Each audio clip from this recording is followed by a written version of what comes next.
languages. I write in Italian and English, so because I was born in Milano, and I kept within my typical culture from Milano of design stuff and all this kind of thing. Before talking about my poetry, I would like to read you something that is a kind of manifesto that I did a few months ago that I would like to, for me, it's what is very important for the future of my life. In today's world, we need to see and interpret the world in a more poetic way and with simplicity. We need infusion of poetry in life, in books, in movies, in the art, even in the government and business, to make everything simpler and more real. We must restore the primary quality that we all share as human beings: intuition, compassion, common sense, love, moral sentiment, admiration for nature, appreciation for beautiful things, and sense of fairness. Poetry, which should think directly and clearly, can encourage all this quality and help bring about its renaissance in everyday life. In the absence of such poetry, thinking and reasoning turn their back to the unique quality that makes us human, causing us to live in a constant state of fear and drown a big pond of confusion. So I don't go on to read the whole damn thing, but my idea is that poetry is not only a poem, it's a direct way of life. And it doesn't, when you see a nice tree, it's a nice tree, and you love the nice tree, and you say something about the tree. You don't start to reason. I remember I studied with the Jesuit when I was young, and one of the Jesuits told me that he can prove that God exists today, and the day after he could come back and prove that God didn't exist. So, so it's at that point you have to make your mind. You have to have a moment of faith, a moment of where what you have inside come out, you know. And we lost that thing, and I hope that it will come back. And that, by the way, was the reason why I moved from Milano, that is my town that I like very much, many years ago in 1980, looking for freedom of expression, freedom of doing things. Expression, no, in Italy you can say what you want, but freedom of doing things. Unfortunately, in the last 20 years, we lost that in the United States. Everything now become so difficult, and I feel the compress. I don't know. I feel that it's not right what is happening here. But I believe that a new renaissance can come, and the only country that can create that is United States. So that is my feeling why I keep staying here and go on. So I have a book here.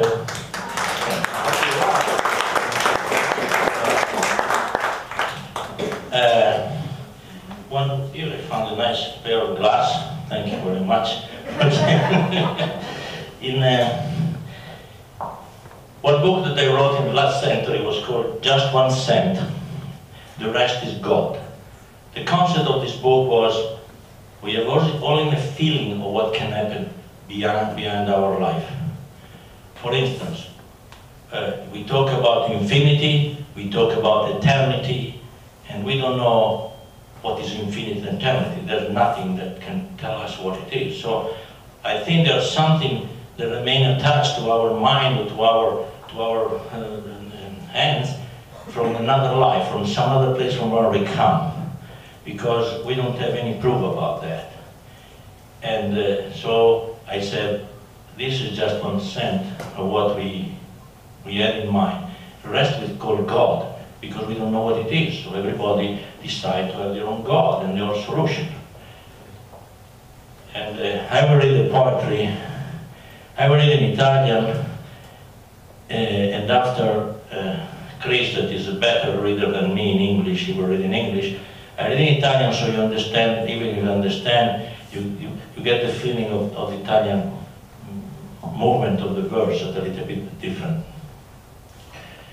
Un giorno rinasce più bello di un altro, un cielo si mostra più terso di un altro, la vita è ingiustizia, la vita è rimpianto, ma sa essere dolce, sensibile e cara, come un ricordo di un sentimento, come un pensiero che corre a Dio e torna, profumato di lontano mistero, coperto di remota paura, e torna a farci intendere il vero confine di nostra eterna, complicata solidarietà. Solo un profumo, il resto è Dio.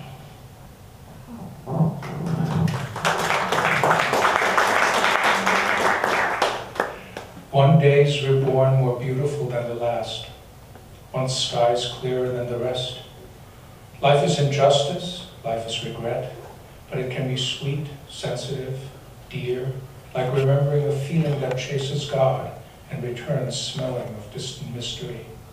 Covered with a remote fear, it returns to reveal the true limits of our complex aridness. Just when sent, the rest is God.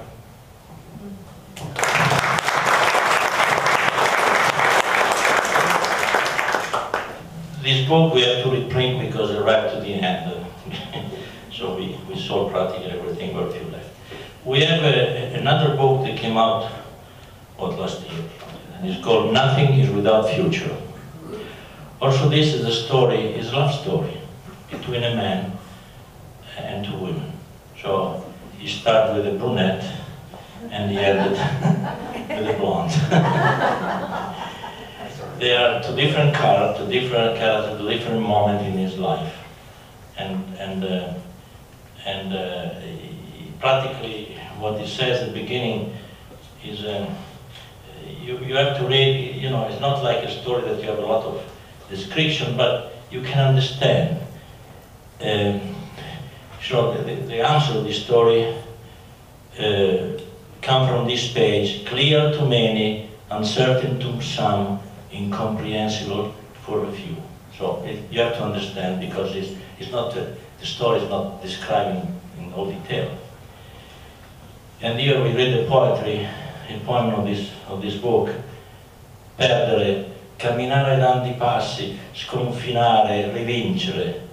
Perché non me l'hai chiesto? Mi hai visto stasera grondante di nebbia e non ho mai parlato. Guardavi quella ringhiera sul fiume che era lì a farsi coprire di freddo dalla notte, gocciolante, scheletrico interprete del tuo animo. Dovetti scappare dalla baraonda della città e ti lasciai, eri in silenzio come sempre. Tu sei come la luna che tramonta così bella.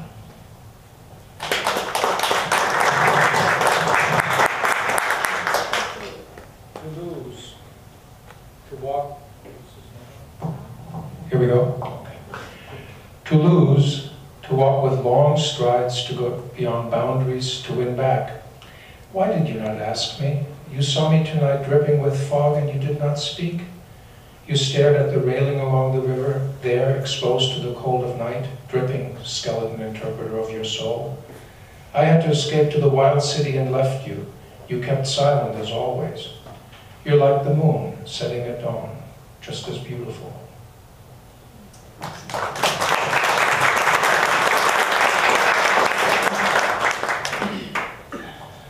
Which one?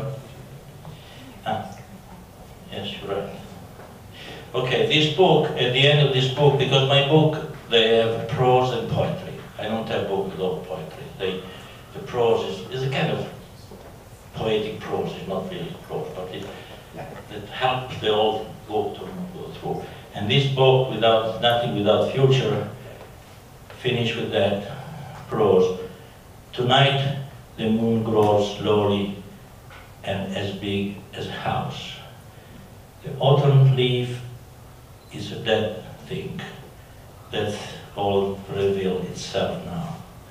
My right of freedom vanished at the beginning of the precise border with not nature, with humankind.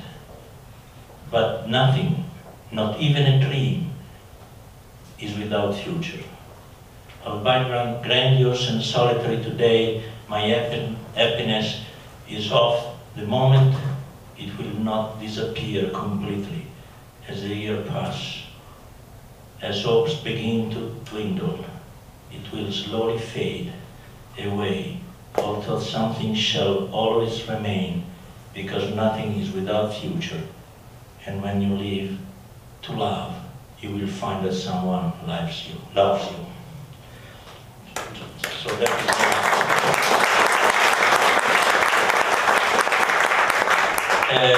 we are there. The lady is putting out a new book that is called what? I don't remember. Going by Sea. Okay, Going by Sea, poem and thought of today's world. And it will be out in 1 month, I think. That practically is a story. As I told you, I'm a sailor and I did more than 100,000 miles in the water on the sailing boats, and I saw a lot of things, and I collected a lot of ideas. So I tried to put this thought in the book. I read you one poem of that is in Italian. Guarda, c'è solo una stella, una luce nel cielo, il resto è mare e nuvole dense. Senti l'onda che struscia i fianchi alla barca e lascia una scia di luce di spruzzi. Il resto è scuro come l'acqua d'un pozzo. Osserva, le vele e le scotte rubano al vento la forza d'esistere ed imprimono un moto. Perché tremi? È lo stimolo dell'amore o il timore dell'universo? Vedi, la nostra luce c'è ancora, c'è la sua stella, ci siamo noi, il resto è il mondo.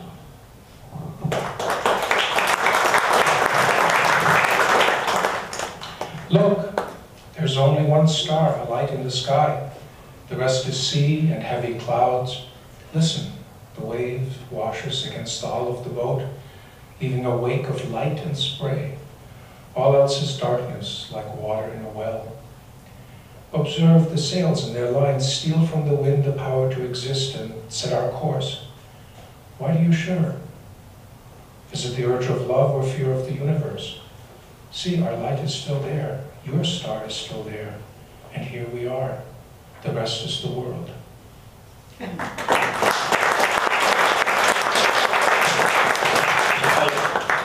know if you are tired of me, I would like to read two little things very fast, because I think people get tired of me.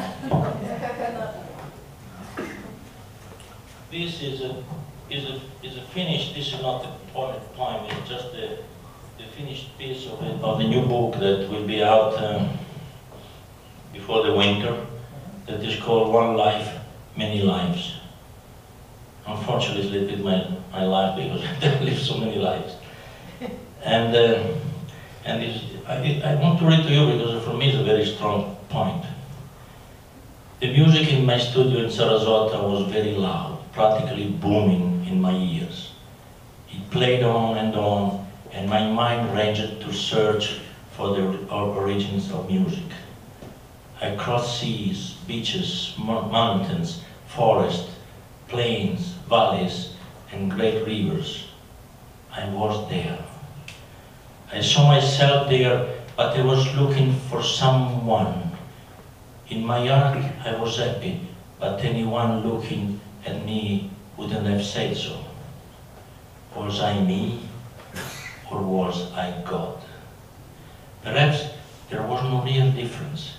I was, what I have always been, and will always be. Am I God? There is no different. I'm always myself. In reality, I and God, we have something in common. We are two different forms, both difficult to understand in the totality of their being. I am my own mystery, as God is a mystery for me. I was flying over vast stretches of greenery, lakes and beaches. I was not dreaming, I was living like a God, but I was just me. Goodbye, goodbye, goodbye. Goodbye to what? It is the present that counts. The future looks as vivid, the bloody state like lips of the woman love, and as suffocating as a sun-drenched summer, the future. There will be God. I will be God. Will we all be God? How many lives must we still live? How much shall we evolve? I think and believe. I hear a windows rattle. A strong wind has come up, agitated and irregular, infiltrated that room and says to me, don't waste time thinking. Make a move, do something. Sorry, life goes on. You don't know how many lives you have to live, you have yet to live.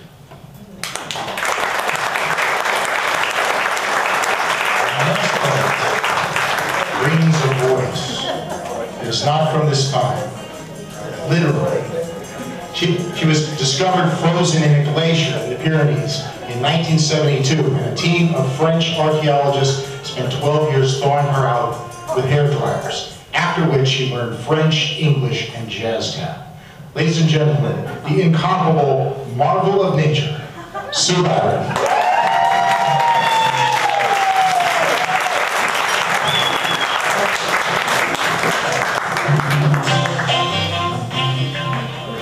That makes me a lot younger than I really am, so I appreciate it.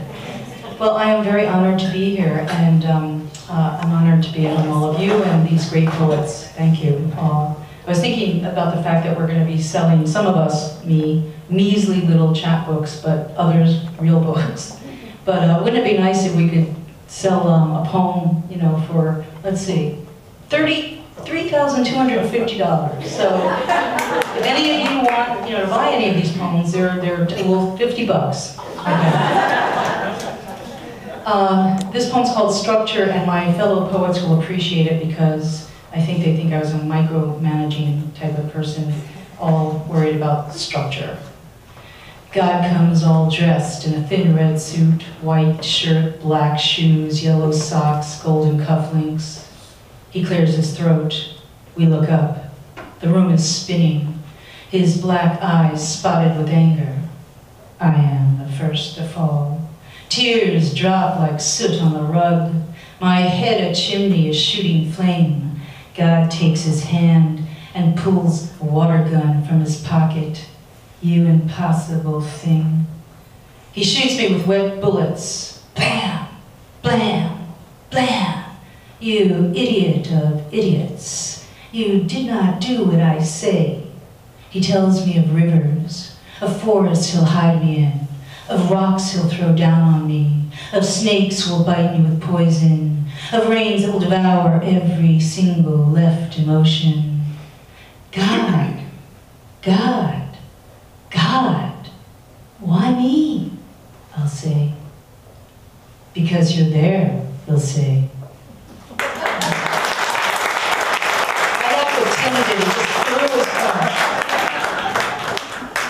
After the orgasm comes the opening of cities, neighbors in yards, their water hoses hanging, red doors to cars slamming shut, big eyes with big questions. When did you do it last? 5 minutes ago, a bum with wrong directions enters my living room, rapes my couch, gets his loose change mixed up with mine, and then leaves. I feel shocked. We ask things of each other we should not. Me with primitive grin, you with that next door neighbor look on your face. Did you pay the light bill? I certainly did not.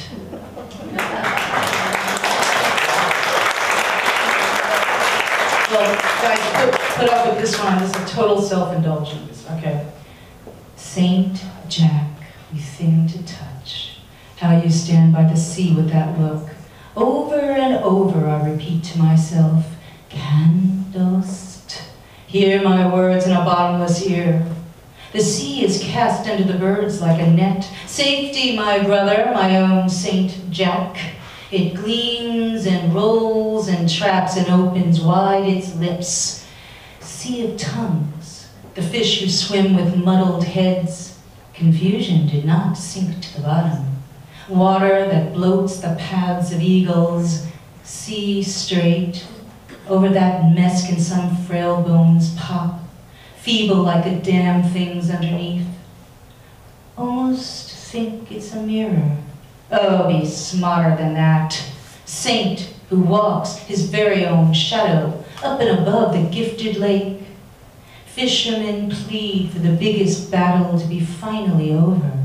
That fish will walk without a hope into their dull nets, and then drowning with all their force bow down to the damn gluttony of men. I don't think that will ever happen. Jack, so sad. Jack in the garden. Candlest. Marriage of sorts. Jack who never came back. You are really swimming. Jack who counts to 10. Jack who whispers things so hard. To greatness, so great you are.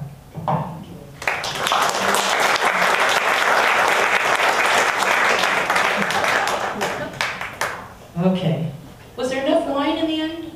I mean, for everybody? I don't know. We thought 12 bottles, but we thought... It's still there. Okay, good, good. How much? Plenty of beer.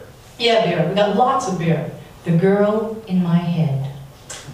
She is so tall that it looks like I am praying when I button her boots. We do that every morning after burning books for God. Her coffee is hotter than hell. Squirrels run like mad from her yard. She has Chinese bells that break our backs during the sweet and lovely nights. I am madder than she is. My fever hotter. My hands bigger. My shirt sleeves dirtier. She puts her cup down, just like that. You hear that one bird chirping? Shoot it. We go on. Sometimes I wear a hat to cover her sobs. Thank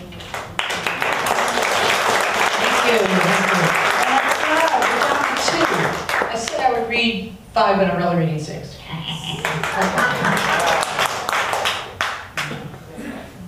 This is called The End of Pretty Faces.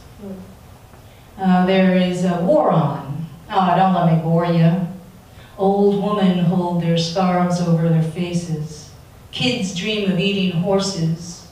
We pay for our sins by drinking the blood from steak. Even the cows have died. Even the rabbits have died. Even the squirrels are ripped apart. What animal is left? They say there's a young girl who is pregnant and can still feel something kicking. This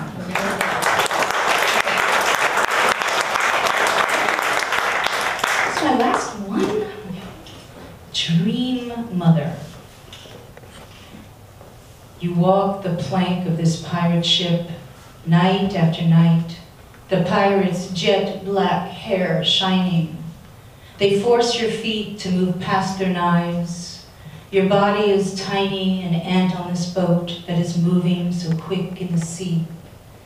The captain smiles in the light of the moon, his sword pointed straight towards the bottom. And you fall, white into black, small into big, flesh into water. Goodbye. Thank you.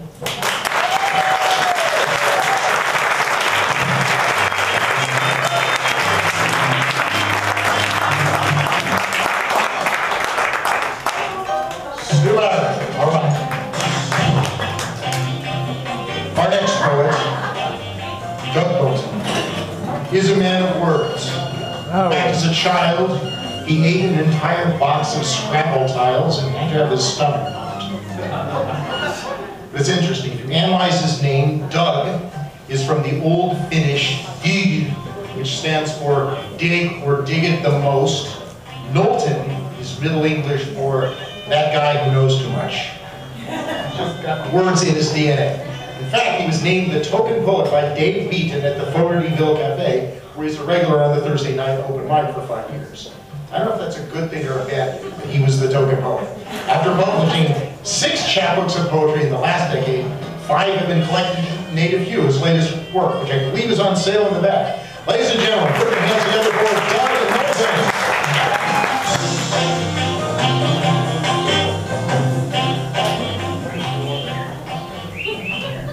Thank you, Marty. Wow. The things you learn about yourself at the poetry reading. Thank you, friends and loved ones, for being here, for hanging around. And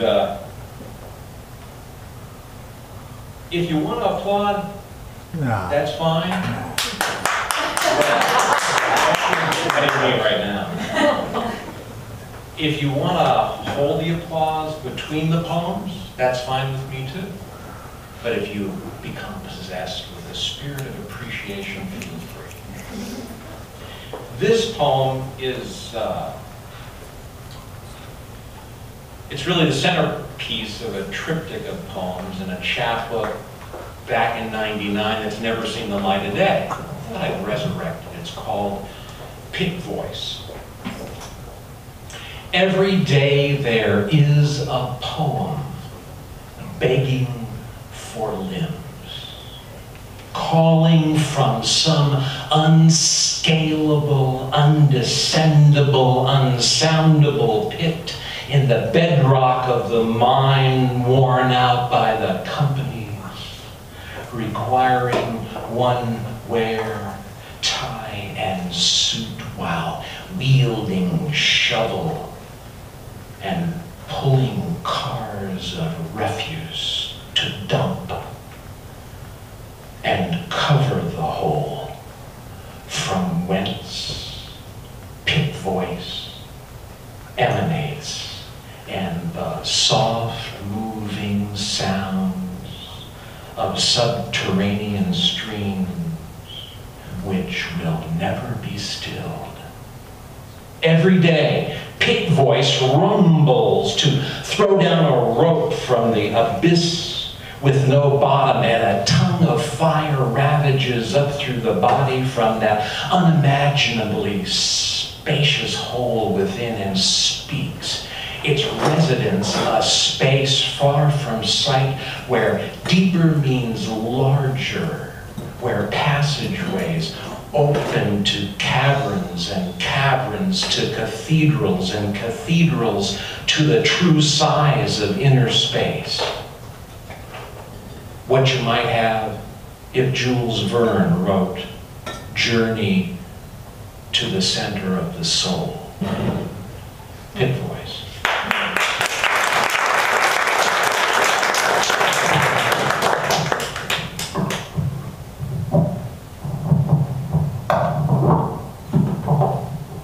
Sorry about this. Had to get situated. Okay. We all deal with aging at one point or another. And some days I deal with it pretty well, and other days not so good, but sometimes you can have some fun with it. And this one is called, Who Is This Codger? After Billy Collins on a bad day. I've considered suicide. Who hasn't? Taking up an addiction, or at least maintaining a respectable blood alcohol level. Hate it some days, knowing I'm not wired that way. When I cast a line for the outrageous, I hear, ride the bike to Mongolia. Bring home a Coyote Ugly's dancer to meet the wife. Buy weapons. Learn to monitor the neighbors with high-tech spy toys. Go hunting with bro-in-law Raj. Revisit that clothing-optional beach era. Be a rabbit redo. Try out a techno rave. None of it works. I'm inept, damn it. This gray dullness is my forte. Dirt and asphalt are my closest friends. I find that fees must be paid to convince anyone of my prowess. Where did it all go? Who is this codger I've become?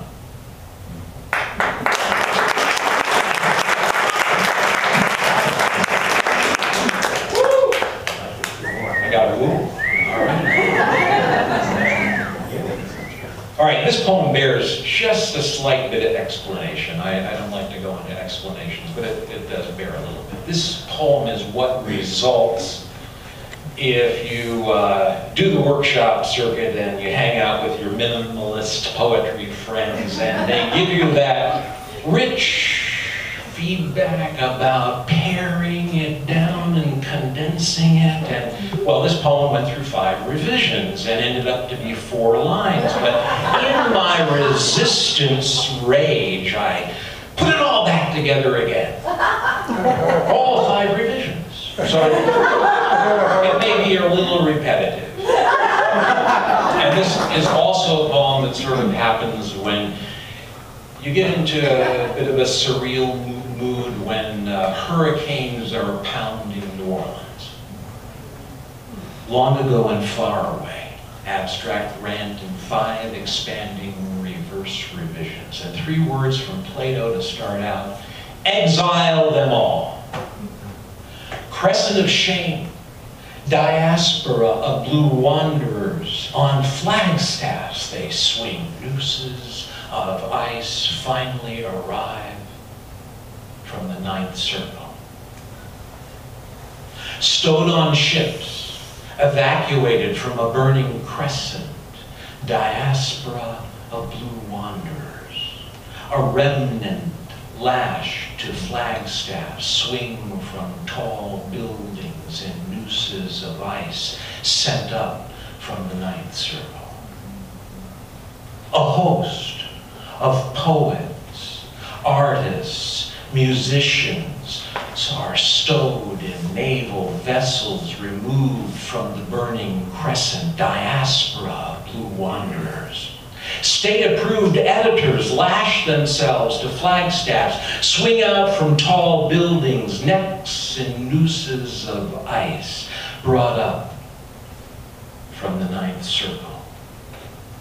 An unnumbered host of poets, artists, musicians are stowed in naval vessels removed from the burning crescent of jazz, spirited away, diaspora of blue wanderers. Here the mobs of perfect mutants jeer, leave us cliched fools, poetry does nothing. While editors of the state lash themselves to flagstaffs and swing out from tall buildings, necks in nooses of ice, brought up from the 9th circle. 1,000 poets line the avenue, their corpuscular fluids river down from nails, from sword slashes, vermilion Mississippi's flood deltas of damning passion. Their crucifixes tower above a taunting rabble. He didn't use language we could understand. Her womb is barren of images. He used the word soul. Garish faces leer, hands poke teacher sticks into wounds. The philosopher king fuels the thought police who turn dialogues into a Bible, bent on banishing those whose only transgression is the love of beauty in all its forms.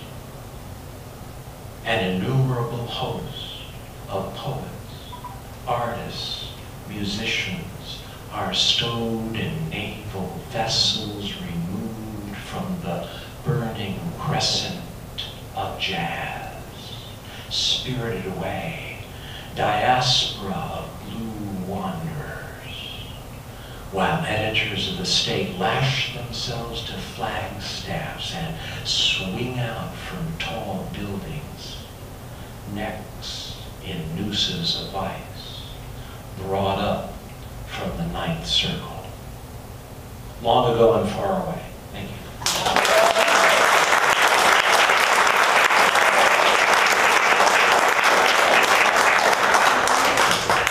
Whenever I read, I like to include one to remember my daughter Allison. So this one's for her. Tattoo. She promised her mother not to get another one. And me, I've never been enthusiastic about skin art. The full color dragon stretched from coccyx to C7 and evoked breathless silence as pathologist and assistant rolled her body over on the stainless steel autopsy table.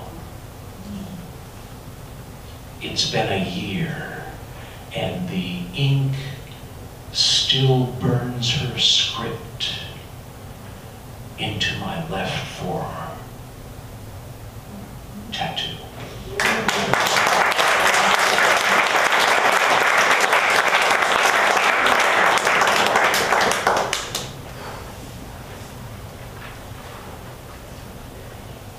I also like to include one for my dead poet mentor. Some of my friends get a little, tired of me bringing up Walt, but I resurrect him quite frequently. When I wrote this poem, it was his 189th birthday, so I've had to change the title. This year it's his 192nd. So this is called To Celebrate Your 192nd Birthday. You were everywhere, not just beneath my boot soles. You were waiting for me on the road up ahead. In West Hills, I loafed and roamed down to the Sound and found you in jacket and open shirt stretched on the rocks, propped on one elbow at Crescent Beach. I showed off, bantering a few leafy lines. You chuckled, saying, "What's this, a boy who knows my poem?" You were warm and alive and opened my inner vision. I became garrulous, cultivated a rustic Brooklynese mixed up with rural New English. You waited and appeared and exhilarated with your freedom language, held my hand, and yet you never hurt me, never pushed farther than I could go. Happy birthday, Poet Father. You are the grass.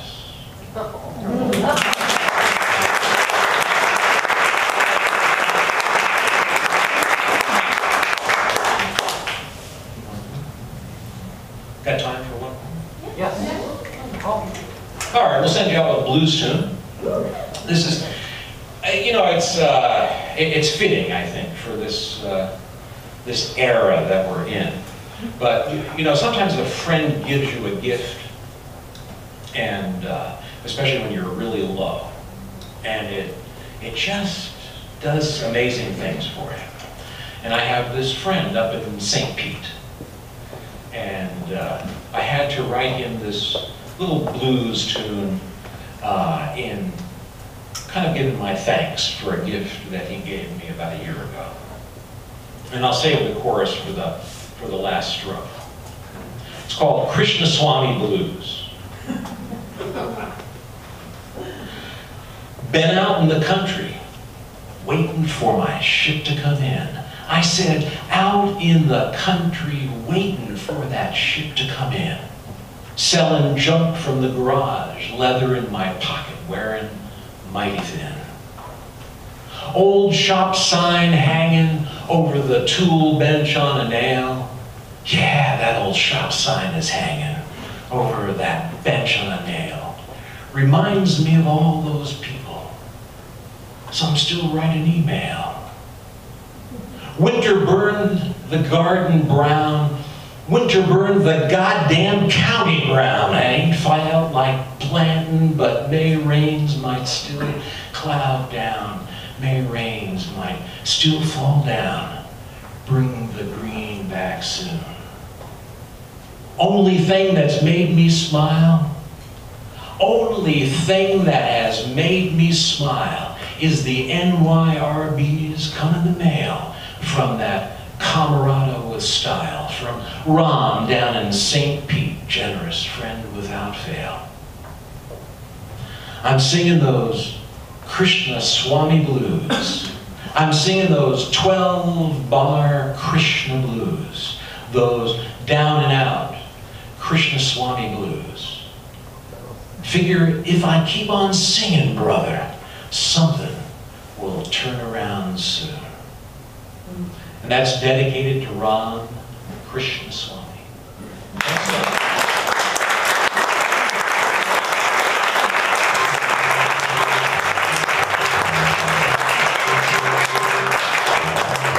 Thank you, Doug. All right. So, Hashim Tadpiz, Tim Anderson, Christy Carrington-Lewis, Sue Byron, Pierre Revolta, and Doug Knowlton. Did they take you to a different place? Thanks to also the viewers and reviews. I assume I'm a man who needs no introduction, but I guess I was wrong. I'm Marty Fugate, a writer, cartoonist, and sometime comedian. By the way, if you're curious, I have a poem. Do you want to hear one from me? Okay, this is the blues standard, The House of the Rising Sun, in Elizabethan or Shakespearean idiom, as if performed by Richard Burton. In New Orleans, a house that is, of the rising sun 'tis named. Full many a poor wight his ruin having met there. Of that company am I numbered, God knoweth. A tailor's trade my mother had, and to Noah's raiment clothed her lad. My father favored games of chance in Crescent City's vile expanse. O mothers, unto thy brood instruction give my practice not to emulate, lest in sin and misery their lives be spent. Return again I will unto that city. Endurance vile upon this platform I am half sent. Seriously, someone's going to come up to have an additional word with you, and afterwards the drinks and fun still remain, so please hang out and enjoy yourself. Leanne? Yeah. She's going to follow my act. Go buy some books. Leanne! I'm not even as good as he is. Good afternoon, everyone. I'm Leanne Alexander, and I am the new education coordinator here at the Arts Center. And I want to thank everyone for coming out this evening. It's really lovely to see you inside here. Really packed. The ambience is so nice. Wasn't it great?